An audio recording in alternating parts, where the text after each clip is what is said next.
आसाम में कुछ समय पहले बाढ़ हुई है, अभी भी पानी भरा हुआ है वहाँ पे। ये वही पानी है जो इंसान पी के तंदुरुस्त रहता है, ज़िंदा रहता है। पर जब ये पानी एक बाढ़ बन जाए तो बात और ही कुछ हो जाती है। लोग मरते हैं, घर से बेघर हो जाते हैं। मुझे ये बताइए कि ये जल किसका है? ये रिवर किसकी है? नदी किसकी है? समुद्र किसका? तालाब किसका है? हम सब जानते हैं किसका है। पर बाढ़ किसकी है? ये बाढ़ की रिस्पॉन्सिबिलिटी किसकी है? अगर हम बारी-बारी गवर्नमेंट से कहें कि आपकी रिस्पॉन्सिबिलिटी तो इसमें कोई ख़ास मज़े की बात नहीं है। हमारी क्या रिस्पॉन्सिबिलिटी है इसमें? ये सवाल मेरा नहीं है, ये सवाल निर्मली नाथ का है। और निर्मली नाथ एक मोटरसाइकिलिस्ट है, एक बाइकर है। उसने सवाल मुझे पूछा कि आदित्य जी, ये बताइए कि बाढ़ किसकी रिस्पॉन्सिबिलिटी है?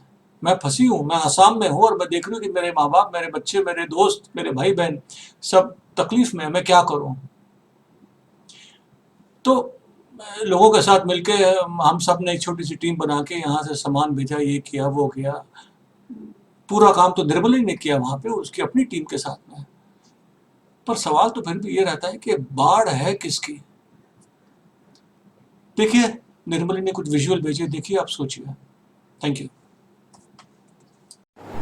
नमस्ते, मेरा नाम निर्मली नाथ है और मैं गुवाहाटी असम की रहने वाली हूँ। Basically I am a traveller and a rider.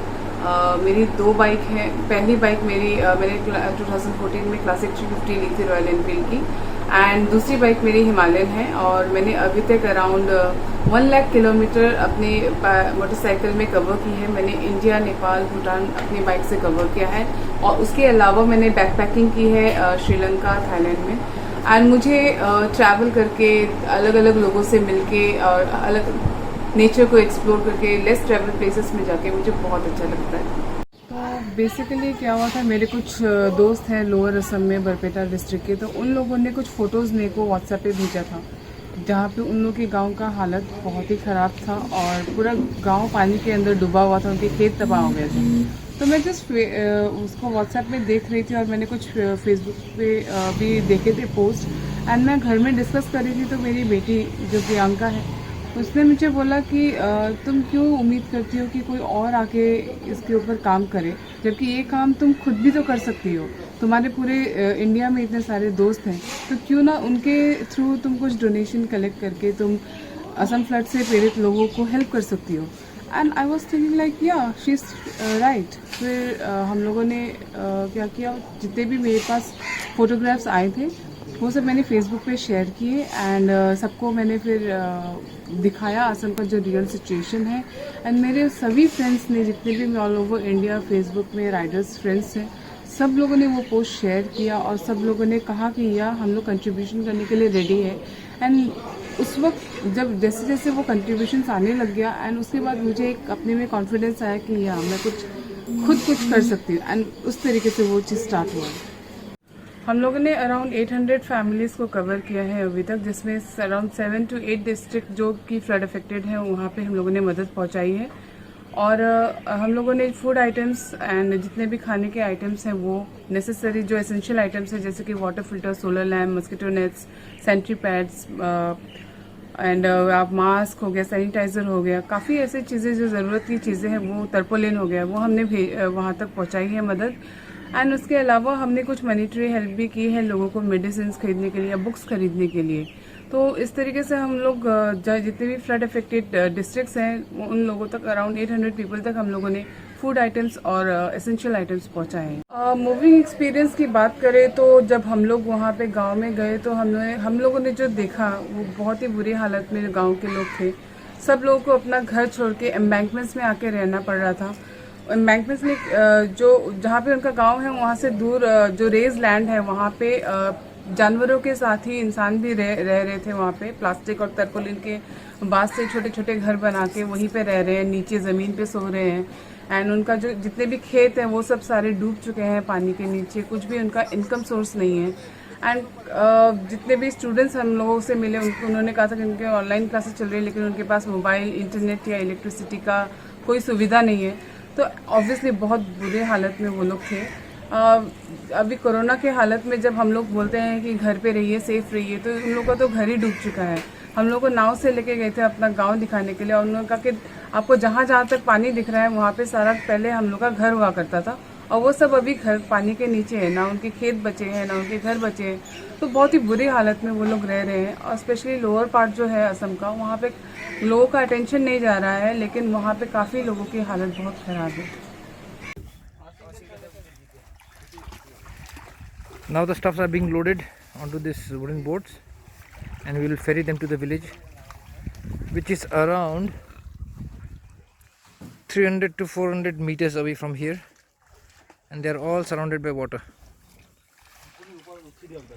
Can you imagine how unhygienic the conditions might be here?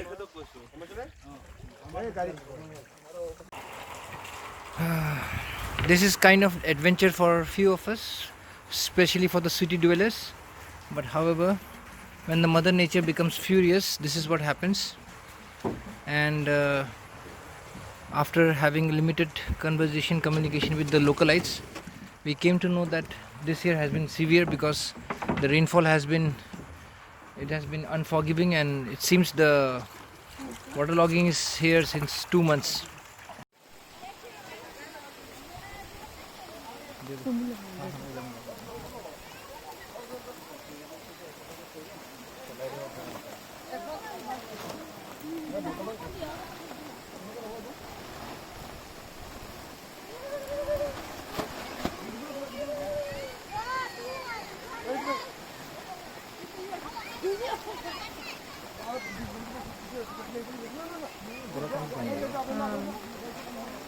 मेरी टीम जो है अभी सारे त्रिपाल लगा के दे रही है, क्योंकि इन लोगों के कुछ त्रिपाल यहाँ पे फट चुके हैं, जिसकी वजह से घर के अंदर पानी घुस रहा है।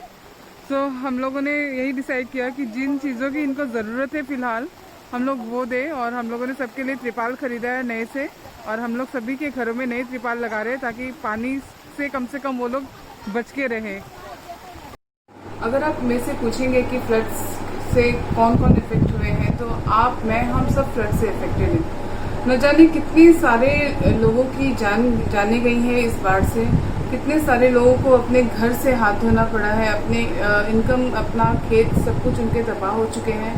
अगर आप देखें कोरोना से इतने लोग पूरे देश में इफेक्टेड नहीं हैं जितने कि असम में से फ्लड से इफेक्टेड हैं। इतने लोग असम में से कोरोना से ही इतने लोग नहीं मरे जितने बाढ़ से असम में लोग मरे हैं। तो इन सब का रीज़न कहाँ है, क्या है, इसको किस तरीके से इसका सोल्यूशन निकाले, इस पे गवर्नमेंट को ज़रूर काम करना चाहिए। हम सबको मिलके काम करना चाहिए। आप सबको, हम सबको आगे बढ़ के आके अपने लोगों की हेल्प करनी चाहिए, क्योंकि जब हमारे ये लोग कौन है, हमारी फैमिली ही है, हमारे अपने भाई बहन हैं, उनको तकलीफ में देखे हमको खुद को भी तकलीफ होती है। और मैं बहुत ही अपने पूरे देशवासियों का, जिन जिन लोगों ने सपोर्ट किया है इस काम के लिए, सबको मैं तहे दिल से शुक्रिया करना चाहती हूँ कि जो लोग आगे बढ़ के आए और जिन्होंने खुले दिल से डोनेट किया है हमारे असम के भाई बहनों के लिए। धन्यवाद।